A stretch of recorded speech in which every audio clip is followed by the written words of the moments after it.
சிந்தித்து பாருங்கள். இந்த கடைசி காலத்தில் இருக்கிறாய். இந்த உதட்டை தகப்பனை துதிக்கிறவர்கள், இந்த உதடுகளுக்கு அப்பாவை மகிமைப்படுத்துகிறது.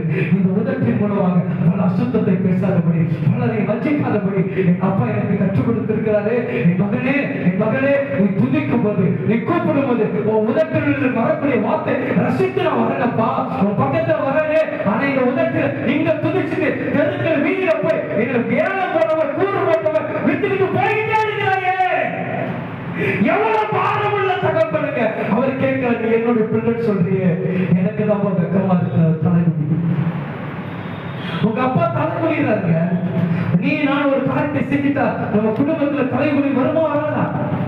ஒரு பிள்ளை, வாலிப பிள்ளை ஏதாவது ஒரு காரியத்தை செய்தா அந்த குடும்பத்துக்கு தலை